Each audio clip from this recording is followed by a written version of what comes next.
प्यारे छात्रों, प्रकाश Hindi teacher channel में आपका स्वागत है। आज हम अध्ययन करेंगे कक्षा 11 हिंदी का संस्कृत खंड पाठ 2 प्रयागः। तो देखिए, प्रयागः चैप्टर है। भारतवर्षस्य उत्तर प्रदेश राज्ये प्रयागस्य विशिष्ट स्थानम अस्ति। भारतवर्ष के उत्तर प्रदेश राज्य में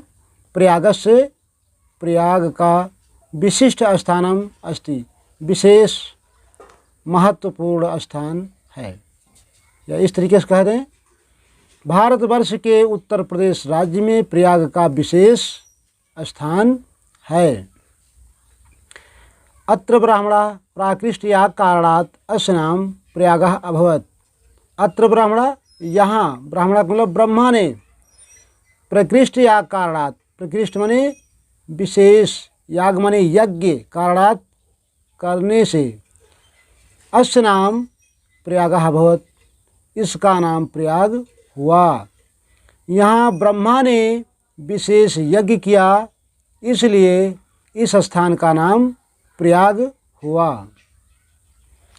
गंगा यमुनयोः संगमे शीताशित जले स्नात्वा जनाः विगत कल्मषाः भवन्ति इति जनानां विश्वासः।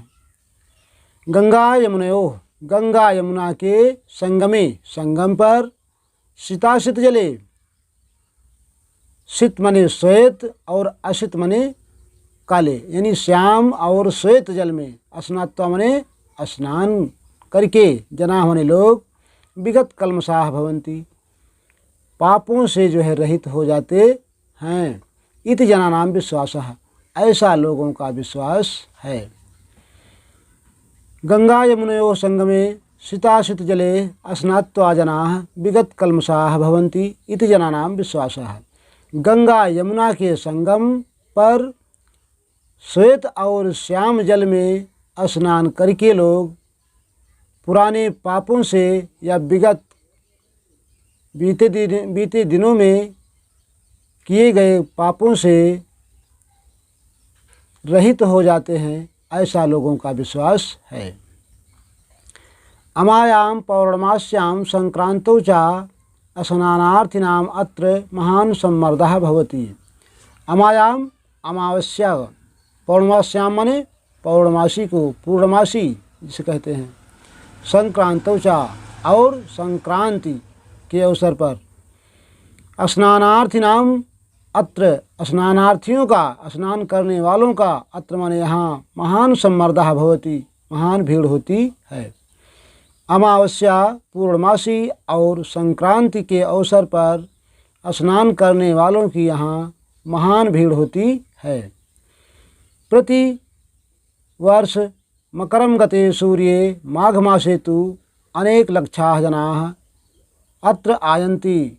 मासम एकमुत्सित्वा च संगमस्य पवित्रेण जलेन विदुषां महात्मानाम् उपदेश अमृतेन च आत्मानं पावयन्ति। प्रतिवर्षम, प्रत्येक वर्ष, मकरम गते सूर्ये, सूर्य के मकर राशि पर जाने पर, माघ मासे तु, माघ महीने में तो, अनेक लक्षा, अनेक लाख, जना होने लोग, अत्र आयन्ति, यहाँ आते हैं। और मासम एकम उत्सित्वा, मासम माने मास, महीना, एकम माने एक, उत्सित्वा माने रह करके, एक महीने रह करके, चा संगमस, और संगम के, पवित्रेण जलेन, पवित्र जल में, जल के द्वारा, पवित्र जल के द्वारा, विदुषां महात्मानाम, विद्वानों और महात्माओं के, उपदेश अमृतेन, उपदेश रूपी अमृत के द्वारा, आत्मानं पावयन्ति, अपनी आत्मा को पवित्र करते हैं। प्रतिवर्षम मकरम गते सूर्ये माघ मासे तु अनेक लक्षाः जनाः अत्र आयन्ति। मासम एकमुत्सित्वा च संगमस्य पवित्रेण जलेन विदुषां महात्मानाम् उपदेश अमृतेन च आत्मानं पावयन्ति। प्रत्येक वर्ष जब सूर्य मकर राशि पर प्रवेश करता है या मकर राशि में प्रवेश करता है, तो माघ महीने में अनेक लाख लोग यहाँ आते हैं और 1 महीने रह करके और संगम के पवित्र जल में स्नान करके विद्वानों और महात्माओं के उपदेश रूपी अमृत के द्वारा अपने को पवित्र करते हैं। अस्मिन्नेव परमणि महाराजा श्रीहर्षः प्रतिपंचवर्षम् अत्रागत्य सर्वस्वमेव याचकेभ्यो दत्त्वा मेघमिव पुनः संचयार्थं स्वराजधानी प्रत्यागच्छत्। अस्मिन्नेव पर्वणि, अस्मिन् धन एव बराबर अस्मिन्नेव, पर्वणि माने पर्व पर, इसी पर्व पर महाराज श्री हर्ष माने महाराज श्री हर्ष प्रति पंचवर्षम आगत, प्रत्येक 5वें वर्ष आकर के सर्वस्वमेव याचकेभ्यो, सभी भिखारियों को दत्वा माने दे करके मेघमिव पुनः, बादल की भांति पुनः संचयार्थम, संचय करने के लिए स्वराजधानी प्रत्यागच्छत, अपनी राजधानी को वापस लौट जाता था। अस्मिन्नेव पर्वणि महाराजा श्रीहर्षः प्रतिपंचवर्षमत्रागत्य सर्वस्वमेव याचकेभ्यो दत्त्वा मेघमिव पुनः संचयार्थम स्वराजधानी प्रत्यागच्छत।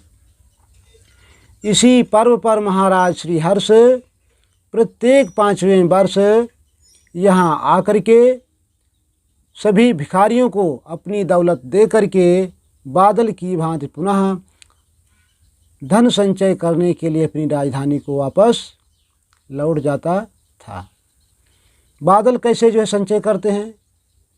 प्यारे छात्रों, जब सूरज की किरणें जो है वाष्पीकरण के द्वारा जो है जल को धीरे धीरे अवशोषित कर लेती हैं, खींच लेती हैं, और यही जल जो है वायुमंडल में तैरता रहता है बादलों के माध्यम से।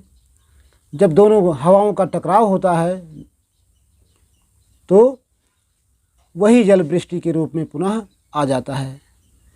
तो जल का जो खिंचाव होता है, शोषण होता है तालाबों से, नदियों से, झीलों से, तो कोई नहीं देख पाता है, लेकिन वही बादल जब वर्षा के रूप में पृथ्वी पर इकट्ठे आ जाता है, फिर जल वृष्टि हो जाती है, बाढ़ आ जाती है नदियों में, तो सारे लोग जो है प्रसन्नचित्त हो जाते हैं, खुशहाल हो जाते हैं।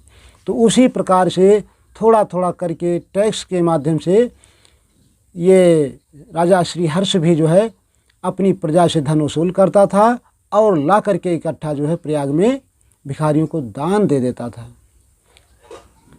अब दूसरा देख लें पैराग्राफ। ऋषि भरद्वाजस्य आश्रमः अपि अत्रैव अस्ति। ऋषि भरद्वाज का आश्रम भी यही है। यत्र पुरा 10 सहस्रमिताः विद्यार्थिनः अधीतिनः आसन्। यत्र पुरा, जहाँ पर, पुरा माने प्राचीन काल में, 10 सहस्रमिताः 10,000 से भी अधिक विद्यार्थिनः अधीतिनः आसन्, विद्यार्थी अध्ययन करते थे। ऋषि भरद्वाज का आश्रम भी यही है, यानी प्रयागराज में ही ऋषि भरद्वाज का आश्रम है, जहाँ प्राचीन काल में 10,000 से अधिक विद्यार्थी अध्ययन करते थे। पितुः आज्ञां पालयन् पुरुषोत्तमः श्रीरामः अयोध्यायाः वनं गच्छन् कुत्र मया वक्तव्यम् इति प्रष्टुम् अत्रैव भरद्वाजस्य समीपम् आगतः। पितुः आज्ञां पालयन्, पिता की आज्ञाओं का पालन करते हुए, पुरुषोत्तम श्री रामः, पुरुषोत्तम श्री राम, अयोध्यायाः वनं गच्छन्, अयोध्या से जंगल जाते समय, वन को जाते समय, कुत्र मया वक्तव्यम्, मुझे कहाँ रहना चाहिए, इति पृष्टुम्, ऐसा पूछने के लिए, अत्रैव भरद्वाजस्य समीपम् आगतः, इन्हीं भरद्वाज के पास आए थे। देखिए, पितुः आज्ञां पालयन् पुरुषोत्तमः श्रीरामः अयोध्यायाः वनं गच्छन् कुत्र मया वक्तव्यम् इति प्रष्टुम् अत्रैव भरद्वाजस्य समीपम् आगतः। पिता की आज्ञाओं का पालन करते हुए पुरुषोत्तम श्री राम अयोध्या से वन को जाते समय मुझे कहाँ रहना चाहिए, ऐसा पूछने के लिए जो है इन्हीं भरद्वाज के पास आए। चित्रकूटमेव तत्निवास योग्यम उचितम स्थानम इति तेनादिष्टः। चित्रकूट ही तुम्हारे निवास के लिए उचित स्थान है, ऐसा उनके द्वारा आदेश दिया गया। रामः सीतया लक्ष्मणेन च सह चित्रकूटम अगच्छत। राम सीता और लक्ष्मण के साथ जो है चित्रकूट गए। फिर से देख लें, चित्रकूट में तन्निवास योग्यम उचित स्थानम इति तेनादिष्टः। राम सीतया लक्ष्मणेन च सह चित्रकूटम अगच्छत।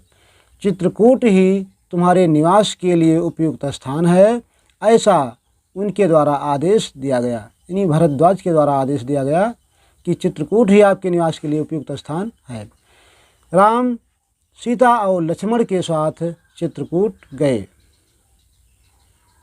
आगे देखें तीसरा पैराग्राफ। प्यारे छात्रों, इसका संदर्भ मैंने नहीं बताया है, देख लें, पूरे चैप्टर में एक ही संदर्भ होगा। प्रस्तुत संस्कृत गद्यांश हमारी पाठ्य पुस्तक हिंदी के संस्कृत खंड के प्रयागः नामक शीर्षक से अवतरित है। तो ये जो है चैप्टर के पहले यानी पद्यांश जो गद्यांश है आपका, इसके पहले शुरू होगा। पूरे चैप्टर में एक ही जो है संदर्भ लागू होगा। तीसरा देख लें। पुरा वत्स नामकम एकम समृद्धम राज्यम आसीत। पुरा का मतलब प्राचीन काल में, वत्स नामक एकम समृद्धम राज्यम आसीत। एक पुरा वत्स नामक एकम समृद्धम राज्यम आसीत। प्राचीन काल में वत्स नामक एक समृद्धशाली राज्य था। अस्य राजधानी कौशाम्बी, इसकी राजधानी कौशाम्बी। इतः नाति दूरे वर्तत, जो यहाँ से अधिक दूर नहीं है। अस्य राज्यस्य शासकः महाराज उदयनः, इस राज्य का शासक महाराज उदयन। वीरः अप्रतिम सुंदरः, वीर अद्वितीय सुंदर। ललित कला भी चासीत, और ललित कला का जानकार था। यमुना तटे, फिर से देख लें।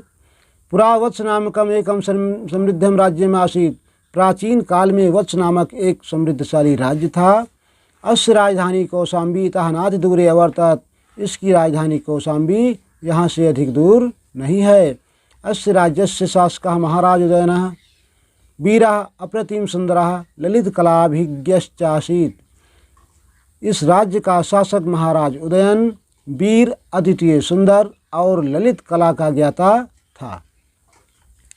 यमुना तटे आधुनिक सजावन ग्रामे तस्य सजामुन प्रसादस्य ध्वंसावशेषाः तस्य सौंदर्यानुरागम ख्यापयन्ति। यमुना तटे, यमुना के तट पर आधुनिक यानी मौजूदा समय में सजामुन ग्रामे, सजामुन गांव में, तस्य यानी उसकी, सजामुन प्रासादस्य, सजामुन महल, प्रासाद मानी महल होता है और प्रसाद मानी कृपा होती है। ध्वंसावशेषाः खंडहर, तस्य सौंदर्यानुरागम, उसकी सुंदरता और उसके प्रेम को ख्यापयन्ति माने सिद्ध करते हैं। देखिए, यमुना तटे आधुनिक सजामुन ग्रामे तस्य सजामुन प्रासादस्य ध्वंसावशेषाः तस्य सौंदर्यानुरागम ख्यापयन्ति। यमुना के तट पर आधुनिक सजामुन गांव में उसके सजामुन महल के खंडहर उसकी सुंदरता और प्रेम को सिद्ध करते हैं।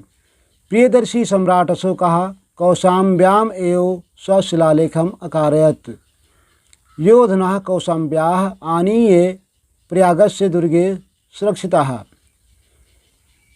प्रियदर्शी सम्राट अशोकः, प्रियदर्शी सम्राट अशोक ने कौशाम्ब्याम एव, कौशाम्बी में ही स्वशिलालेखम अकारयत्, अपने शिलालेख का निर्माण कराया। योधना, जो मौजूदा समय में, कौशाम्ब्याः आनीय, कौशाम्बी से ला करके, प्रयागस्य दुर्गे सुरक्षितः, प्रयाग के दुर्ग में सुरक्षित की गई है। प्रियदर्शी सम्राट अशोकः कौशाम्ब्यामेव स्वशिलालेखम अकारयत्। योधनः कौशाम्ब्याः आनीय प्रयागस्य दुर्गे सुरक्षितः। प्रियदर्शी सम्राट अशोक ने कौशाम्बी में ही अपने शिलालेख का निर्माण कराया, जो इस समय कौशाम्बी से लाकर के प्रयाग के दुर्ग में सुरक्षित की गई है। तो प्यारे छात्रों, आज यहीं विराम लेते हैं। प्रयागराज का जो 3 पैराग्राफ का हिंदी अनुवाद हो चुका है। अगले वीडियो में फिर मिलेंगे।